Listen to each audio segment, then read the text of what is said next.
Today we're creating this Doctor Strange arms effect in Hitfilm.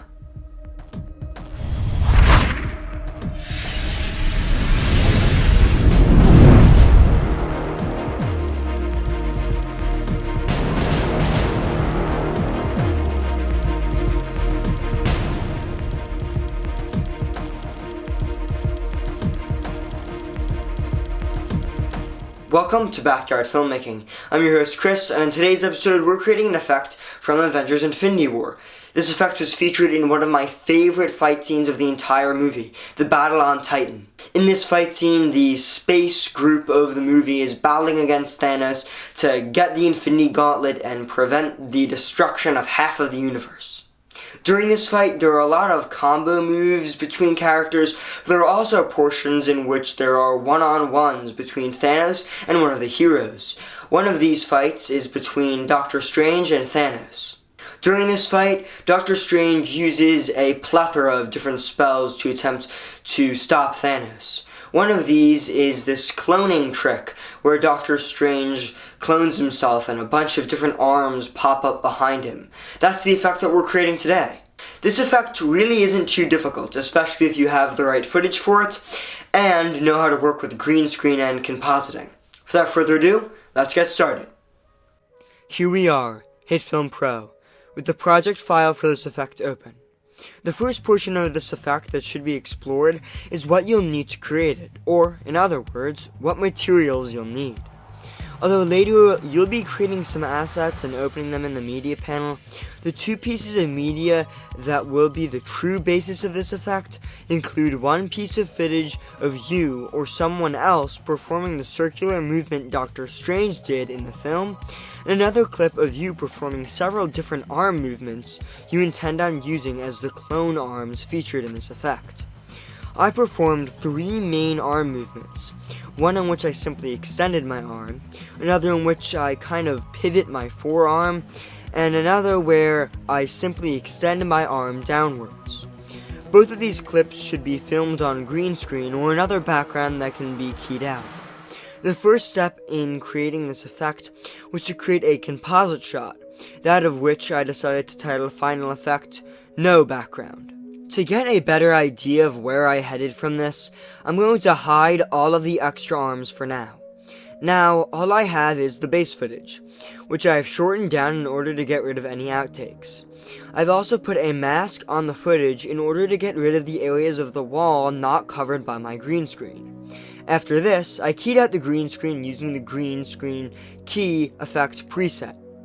I did have to adjust some settings to get a better looking result. With this, it was time to start isolating the arm moves so I can composite them into my base. I took the footage in which I performed the arm movements and dropped it into three different composite shots, each named arm move 1, 2, or 3 to keep them organized. In each composite shot, I shortened down the initial clip to only include me extending my arm into the pose and keeping it there, excluding me moving my arm back in. Afterwards, I applied a mask to each clip in order to isolate my arm. If a bit of your shoulder remains in, that's alright, it will be concealed while compositing later. Afterwards, I keyed out the remaining green using the green screen key preset and adjusted some of its settings to get a better looking result. This series of steps works quite well in isolating the arm in order to use in compositing. However, it does not last nearly as long as it has to. To resolve this issue, I moved to the final frame of the arm movement and exported it as a freeze frame. I brought the freeze frame into my media panel and then into the composite shot. This extends the life of the arm movement. The lack of shake or any movement at all from the freeze frame makes this look very unnatural. To fix this, I added an extremely mild shake effect onto the freeze frames. I performed this set of steps for every arm movement. With the arm movements created, it was as simple as compositing them into my base footage. The core idea in compositing an arm is to have it emerge as your real arms in the base footage move outwards. In other words, timing is an important component. The natural extending of the arm asset works to introduce the arm. However, the position of an arm asset may need to be keyframed in order for it to move with your body. Compositing one of the clone arms is really just that simple. Another important concept to keep in mind while doing this is symmetry. The placement of the arms should be symmetrical. With the main effect complete, I created another shot where I could put in the background plate, that of which is a picture of Titan from Avengers Infinity War. I color matched my shot in the composite shot with no background using a gray layer, then brought the comp above the background plate in the other composite shot. After adding some color grading and sound effects, the effect was complete.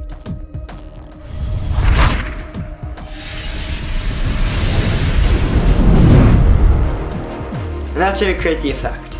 This is the last tutorial of summer 2018, and I'm sad to say that school starts the day after I will be uploading this video. That means that I'm going to be uploading even more inconsistently than I already do. I'm going to be trying to upload at least 2 tutorials a month, however, schoolwork and sports and everything else may make that a little difficult. So sorry if I can't upload as consistently as I would like. Either way, thanks for tuning in to today's episode of Backyard Filmmaking. If you enjoyed, don't be afraid to hit that like button, or even subscribe. If you have any suggestions for future videos, tell us in the comments below, and thanks for watching.